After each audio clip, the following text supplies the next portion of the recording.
ആശാനേ എടാ എവിടെ ആയിരുന്നോടാ മൈ ഇതുവരെ? അച്ഛൻ്റെ ഈ മൈവിളിയാ നാട്ടിൽ പറയുന്നത്. ആശാൻ വാ പറഞ്ഞാൽ കായും പൂവൊക്കെയാ പറയുന്നതെന്ന്.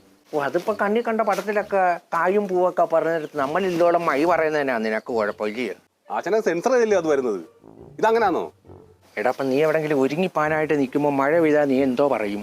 ഒരുമാതിരി മഴയെന്നറ്റാ പറയത്തുള്ളൂ. എടാ നമ്മുടെ സുന്ദരമായ ചോറിൻ്റെ കൂടെ ഒരുമാതിരി അളിഞ്ഞ കറി കൊണ്ടുവച്ചാൽ നമ്മൾ എന്തുവാ പറയുന്നത്? ചോറ് കൊള്ളാം, പക്ഷെ കറി ഒരുമാതിരി കറിയായിപ്പോയെന്നല്ല പറയത്തുള്ളു. അതോ എടാ നീ നല്ല ഒരു സിനിമയ്ക്ക് പോയിട്ടേ സിനിമ കൊള്ളത്തില്ലെങ്കിൽ നീ എന്തുവാ പറയുന്നത്?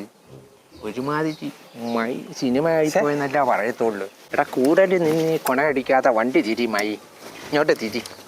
എടാ അതുകൊണ്ടാ പറയുന്നത് മലയാളത്തിന്റെ മായും മൈൻ്റെ മായും കൂടെ പൊറോട്ട ഇറച്ചിയും പോലെ കിടക്കുക ഇങ്ങനെ മിങ്കിളായിട്ട്. അതുകൊണ്ട് മിണ്ടാതിരുന്ന് വണ്ടി വിടും ആശാനെന്തിനും മൈര് വർത്താനം ഈ പറയുന്നേ? അതുകൊണ്ടല്ലേ അങ്ങനെ ഒരു പാട്ട് തന്നെ ഇല്ലയോ? മൈനാകം കടലിൽ നിന്നുയരുന്നുവോ